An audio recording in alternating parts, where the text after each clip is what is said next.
All right. Oh, these lights are glaring.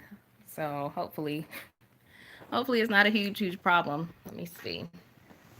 Okay, so I wanted to come on real quick just to do a little follow up on the domestic violence Sunday social that I just posted. See if anybody had any questions or any comments or anything. And then also, I wanted to talk a little bit more about the Violence Against Women Act. So I know I briefly mentioned that in the video, and I wanted to see if anybody was familiar with the Violence Against Women Act, or if you had any questions about the Violence Against Women Act, and see if anybody had any questions in general about domestic violence. Hi, Jatina. Just wanted to see if anybody had any questions about the Sunday social from tonight about domestic violence. You missed the live. The live is going to be posted on Facebook. Well, actually, it wasn't live, so it was pre-recorded. I pre-recorded it earlier today, and I premiered it. And so that's what I've been doing lately is pre-recording the tutoring, not tutoring, Lord, pre-recording the Sunday socials and premiering them so I can watch it with you all. Hi, Juliet. So yeah, I wanted to just come on and see if anybody had any questions about domestic violence or about the video that I posted. And also wanted to talk about the Violence Against Women Act. So some people may or may not have heard about the Violence Against Women Act.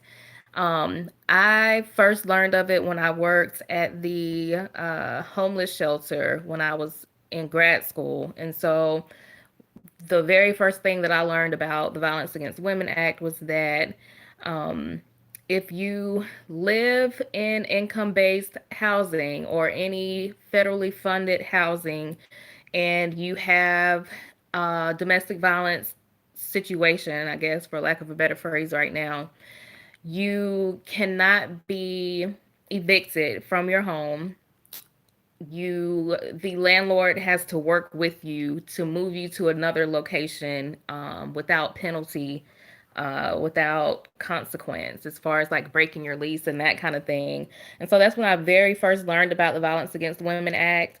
Um, and so then, as a younger social worker, which I was still in grad school at the time, I didn't really think to look deeply into the acts and that kind of thing. And I was just like getting information from people. I'm like, okay, well, this will be in my toolbox, and I'll know that if somebody has a domestic violence situation, they can't get evicted. But when you look deeper into the actual act, which has been reauthorized, it was initially passed in 1994, and it's been reauthorized in the year of 2000, 2005, and 2013. And I feel like it was up for reauthorization earlier this year. I remember hearing about it in the news. So make sure that you are aware of what the Violence Against Women Act is. Initially, like I said, it was passed to improve criminal, legal, and community based responses to domestic violence, stalking, sexual assault, and dating violence in the United States. So I'm just going to look on here really quick and give you just some quick information about it, just in case you don't know or aren't familiar. But of course, I always encourage people to go and do their own research on these things, make sure that you are aware of what these acts are, because we are social workers and we need to be aware and we need to be able to help our clients in any situation. We need to know a little bit about everything as much as possible. Anyway, so like I said, it was passed initially in 1994, and I'm getting this information from the website that I posted on the Sunday Social. There are a few websites listed in the description box of that video, and one of them is the hotline.org, and that's the National Domestic Violence hotline that I talked about in the Sunday Social video. So that link is down there, but this is where I'm getting this information from in case you want to look at it. But like I said, initially the act was passed in 1994 to address domestic violence and sexual assault and stalking and those kind of things. Um, it's a lot of grant funded areas and programs that deal with the VAWA Act. But also it was formed to recognize and support domestic violence shelters, rape crisis centers, and other community organizations working nationwide to end domestic violence.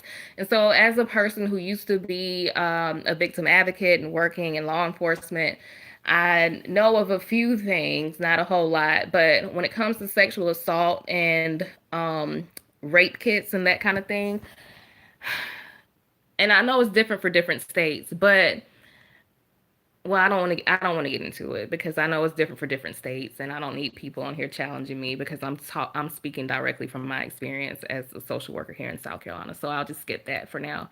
But anyway, there are certain guidelines and certain deadlines for rape kits, and as I mentioned in the video earlier, the spousal rape is a real thing. It is something that can be prosecuted. Your state may be different. In South Carolina, I believe, and don't quote me, but I believe the last time I was working in law enforcement as a victim advocate, it was 30 days. And these laws and stuff change all the time. So it may not be 30 days anymore. But at that time, which was four years ago now, uh, a person had 30 days to report a spousal rape, which is a legitimate thing. Um, let's see. So, also, the VAWA Act provides protections for battered women without citizenship status.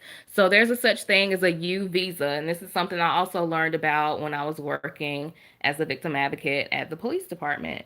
So, a U visa is, and I'm reading this from legitimate sources, the American Immigration Council.org. So, a U visa was created by the Victims of Trafficking and Violence Protection Acts of 2000. There are so many acts and so many legislations and stuff that we definitely, I don't think that we need to know the whole entire thing, but we need to know the gist of what they provide for our clients. If you're going to be a well-rounded, marketable social worker, it would behoove you to go and learn about some of this stuff. And then also it could be on your license exam. Some of these things are listed as questions on license exams. So it would be good to just have as general knowledge, but then also for your exam. So, a U visa grants the victim permission to live and work in the United States and may result in the dismissal of any case in immigration court filed against the non-citizen. So non-citizens with pending and granted U visa applications are eligible to receive work permit. I saw this a whole lot when I was working at the police department. We would have people who were not citizens of the United States. They would have a relationship with someone. It would be domestic violence, and then they would apply for a U visa. Now, some people did not like this because they thought that they were just trying to get a work permit and be able to stay here in the United States, but we know that that's not the case for everybody. So I think again, it's important for us to know this information so that you can help your clients because not everybody is just trying to find a way to get around the system. Like there are some people who actually need our help and we're social workers and that's what we're here to do. But like I said, the U visa grants the victim permission to live and work in the United States and may result in the dismissal of any case in immigration court filed against a non-citizen. There are up to 10,000 U visas available each year. And so they're very hard to get. That's one thing I do remember is that they're very hard to get. They're not just passing out U visas. It's something where you had to have an actual incident of violence against the person and it has to be in the process of being prosecuted and the victim has to cooperate. And so this is like I said, it's a long, lengthy process and it's only 10,000 according to this, only 10,000 U visas are available each year. It says spouses and unmarried children, and if the applicant is under 21, parents and unmarried minor siblings of U visa applicants may also qualify to be included in the victim's application. There is no limit on the number of visas available for dependent family members. So, who may qualify for a U visa? It says to qualify for a U visa, a non citizen must have suffered substantial physical or mental abuse as a result of being the victim of certain criminal activity.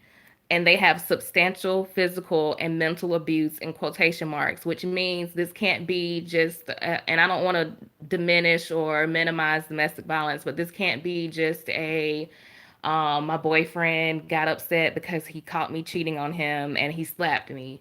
That's still domestic violence. We don't condone that, but it has to be substantial physical or mental abuse to where this is psychological, it's ongoing, it's long term, it's substantial physical, like broken bones, fractured, not to be too graphic, but substantial physical abuse.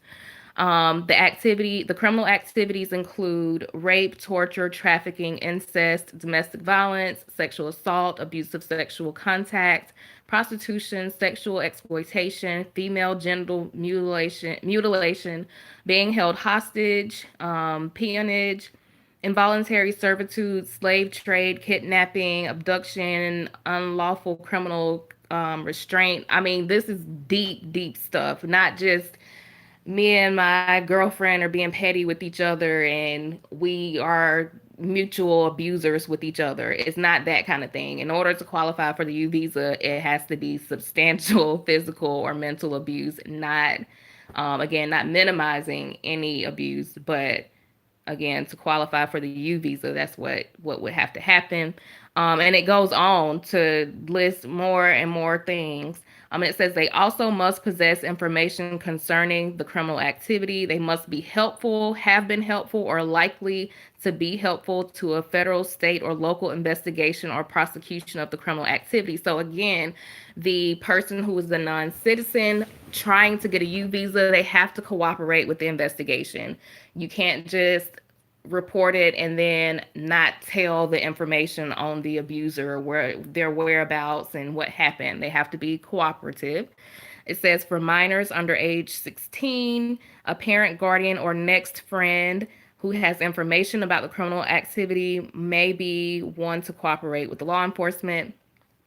It says that they must obtain a certification from a law enforcement official, prosecutor, judge, Department of Homeland Security, or other federal or state authorities investigating or prosecuting the criminal activity. So again, this is not something that you can just go and get. So I don't want, again, for people to think that they're just willy-nilly passing out U visas, because that's not how it works. So it has to be documented. And I've seen like the applications. So when I worked at the police department as a law enforcement victim advocate, my partner was bilingual, and so she worked with a lot of the U visas because she was bilingual, and most of the people who were the victims, they spoke Spanish, and she spoke Spanish as well, and they were non-citizens. So she would try to teach me about the U visas, and so it's she let me know then that it was not an easy process. It's not something that is just, like I said, handed out. Let's see what else. Must be admissible under immigration law or must qualify for a waiver of inadmissibility. So how long does the U visa last? It's valid for up to 4 years. So if you get a U visa and it's approved, you can stay in the States for up to 4 years. Um, After 3 years of continuous presence in the United States, a U visa holder is eligible to apply for LPR status if he or she meets certain requirements, has not refused to provide assistance in the criminal investigation or prosecution, because we know that these cases can take a long time to go to trial and to matriculate through the process of prosecution, and can prove that remaining in the country is connected to humanitarian need, will promote family unity, or is in the interest of the public.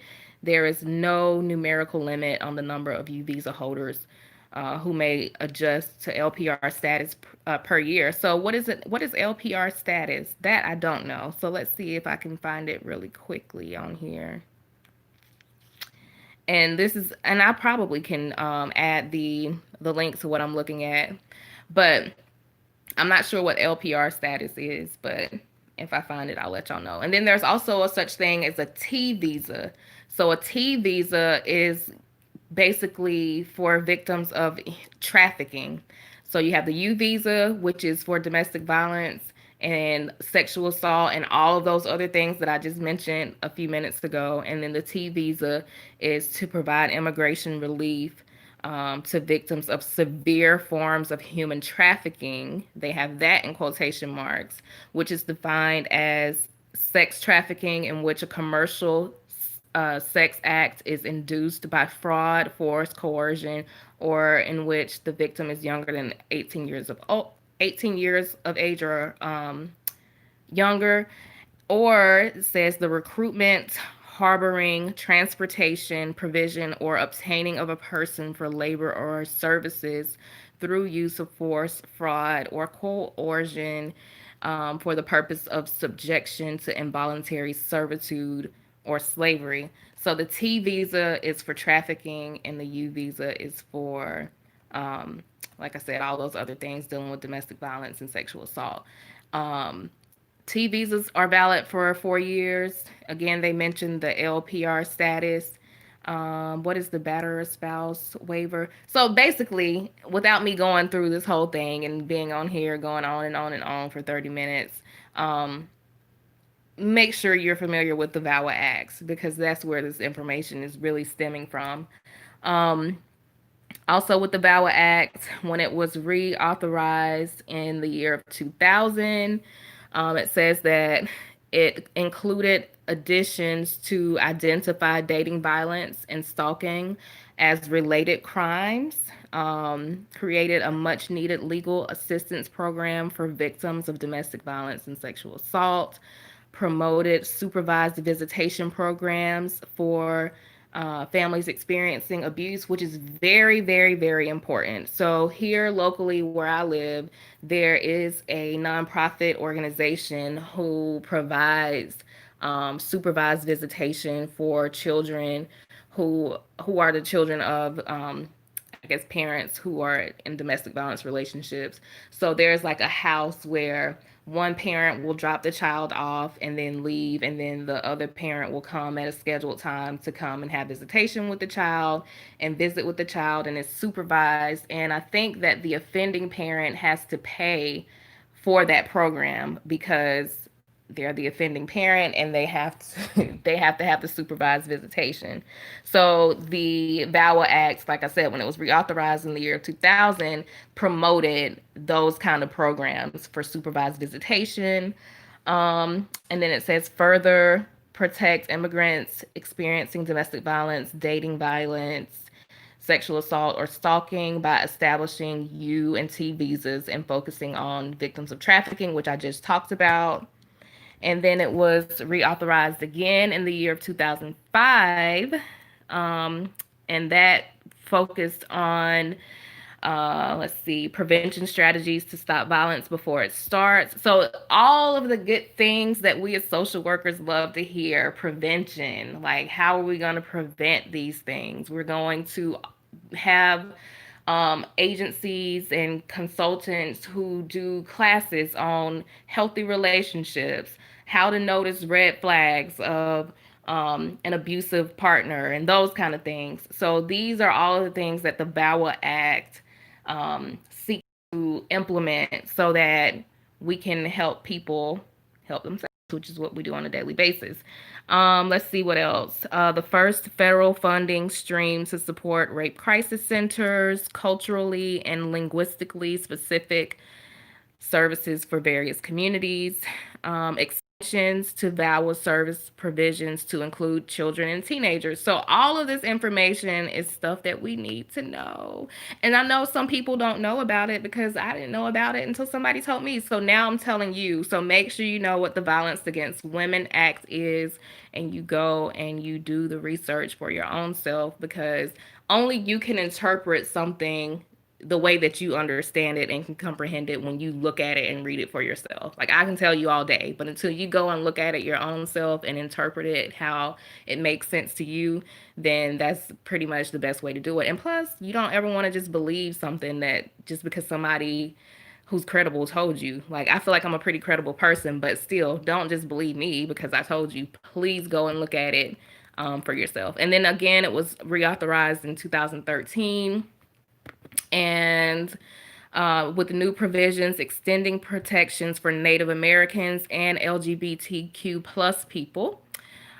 These provisions included designated resources to assist law enforcement in investigating cases of rape, give colleges more tools to educate students about dating violence and sexual assault, which is a very huge thing. Of course, we know on college campuses, and even like looking at social media, I think now domestic violence is starting to begin younger and younger, and that with social media, kids are making it okay, or make it, or they might think that it's okay.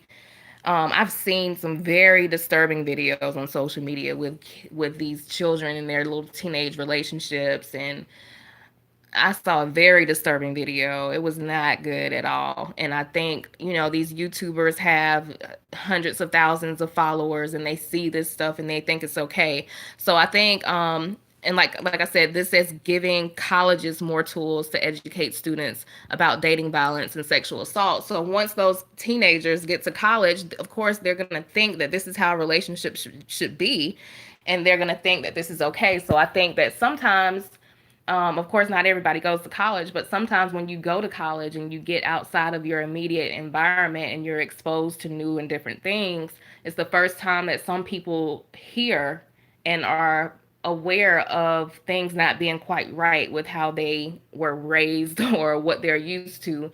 And so I think it's really good that the VAWA Act made it so that colleges can educate these children on what a healthy relationship is, and about dating violence and stalking and that kind of thing.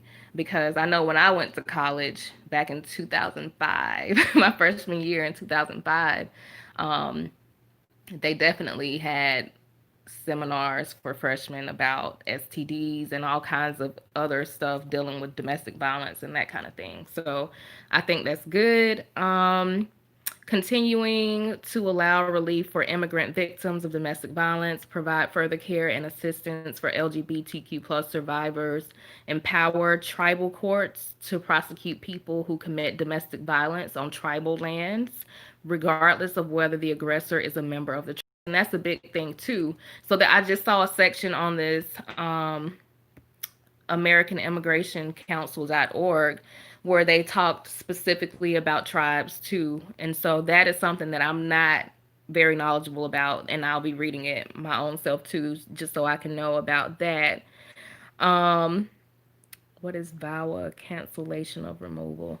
So I don't know, it's a lot of stuff on here. So I'm just throwing y'all little tidbits of stuff that I think might be helpful for you as you practice as a social worker, and also for your exam. Like all these little bitty tidbits of information can easily pop up on your exam at any point. You're welcome, Jatina. So anybody have any questions before I get off? Because y'all know, if y'all watch and have been watching these Sunday socials for any long period of time, I get on here and start going off on tangents about all kinds of stuff, and I won't do that tonight.